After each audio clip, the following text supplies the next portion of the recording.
আসসালামু আলাইকুম প্রিয় ডিফেন্স লাভার বন্ধুরা, অল্প সময়ের ভিতরে আপনাদেরকে আবারও স্বাগত জানাচ্ছি। আসসালামু আলাইকুম ওয়া রাহমাতুল্লাহ। দেখুন, এন্টি ব্যালিস্টিক মিসাইল সম্বন্ধে বলতেছিলাম। আমাদের সামনে যেটা রয়ে গেছে সেটা হচ্ছে যে HQ-9B এবং অ্যাস্টার 31N।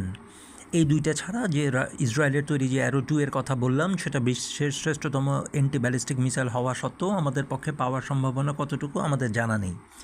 এখন আসি HQ-9B সম্বন্ধে। আসলে দেখুন, HQ-9B সম্বন্ধে যতটুকু মাতামাতি করা হয়, এটা অত্যন্ত মাতামাতি করার মতো কোনো মিসাইল না। ভারত পাকিস্তান যুদ্ধে HQ-9B এর কার্যকারিতা আদৌ প্রমাণিত হয়নি। HQ-9B ভারতের ব্রাহ্মস ক্রুজ মিসাইলকে ভূপাতিত করতে পারেনি, এবং পাকিস্তান এটা নিয়ে প্রচণ্ড অভিযোগ করলেও চীনের কাছে এর জন্য যথেষ্ট পরিমাণে সদুত্তর ছিল না। চীন অত্যন্ত সতর্কতার সাথে বলে দিয়েছে যে HQ-9Bকে ক্রুজ মিসাইল, বিশেষ করে ব্রাহ্মস ক্রুজ মিসাইল ঠেকানোর জন্য তৈরি করা হয়নি। সো HQ-9B আমরা চীনের কাছ থেকে সংগ্রহ করতে পারি একটি মিডিয়াম রেঞ্জের অ্যান্টি ব্যালিস্টিক মিসাইল হিসাবে, কিন্তু চূড়ান্তর জন্য আমাদেরকে অ্যারো 2 অথবা অ্যারো 3 এর মতো অ্যান্টি ব্যালিস্টিক মিসাইলের খোঁজখবর রাখতেই হবে। অথবা ইউরোপিয়ান প্ল্যাটফর্ম যদি আমরা ইউজ করি, যেহেতু আমরা প্রায়শই এখন টার্কিশ অস্ত্রের দিকে ঝুঁকছি, ইউরোপিয়ান প্ল্যাটফর্ম যদি আমরা ইউজ করি, অ্যাস্টার 31N অর্থাৎ নাভাল ভার্সনও আমরা ব্যবহার করতে পারি অ্যান্টি ব্যালিস্টিক মিসাইল হিসাবে।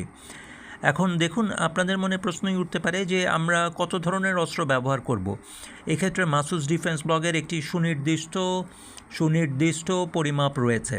মাসুস ডিফেন্স ব্লগের পক্ষ থেকে আমরা বলতে চাই যে আমাদের উদ্দেশ্য হচ্ছে আমাদের ক্রয় করা যে সমরাস্ত্র রয়েছে এর 45% কেনা হোক আমেরিকা, ইউরোপ এবং তুরস্কের কাছ থেকে। আবারও বলছি, আমরা চাই আমাদের সমগ্র সামগ্রিক অস্ত্রের 45% ক্রয় করা হোক আমেরিকা, ইউরোপ এবং টার্কির কাছ থেকে। আমাদের সামগ্রিক অস্ত্রের 35% ক্রয় করা হোক চীনের কাছ থেকে, এবং সেটাও সর্বশ্রেষ্ঠ ভ্যারিয়েশন, কোনো ডাউনগ্রেডেড ভ্যারিয়েশন না। বাদবাকি যে 20% রয়ে যাবে সেটা ক্রয় করা হোক সাউথ কোরিয়া, সাউথ আফ্রিকা এবং রাশিয়ার কাছ থেকে। এটা হচ্ছে মাসুস ডিফেন্স ব্লগের পক্ষ থেকে আমাদের আবেদন। মাননীয় ডিজিডিপি মহোদয় এবং মাননীয় সামরিক বাহিনীর প্রধানগণ, আশা রাখি এই জিনিসটাকে মাথায় রাখবেন। পৃথিবী অনেক এগিয়ে যাচ্ছে এবং এর সাথে সাথে প্রযুক্তি অনেক এগিয়ে যাচ্ছে। যেহেতু সমগ্র অস্ত্রগুলি এখন একে অপরের সাথে কথা বলে, কাজেই আমাদের একটা সুনির্দিষ্ট ডাটা লিঙ্ক সিস্টেম থাকা দরকার, এবং সেটা যদি ইউরোপিয়ান স্ট্যান্ডার্ড অর্থাৎ ন্যাটো স্ট্যান্ডার্ড হয়, সেটা আমাদেরকে খুব তাড়াতাড়ি বাঁচিয়ে দিবে। এই জন্যই আমাদের ব্যক্তিগত খেয়াল 45, 35 এবং 20% এভাবেই ক্রয় করা। সালাম সবাই।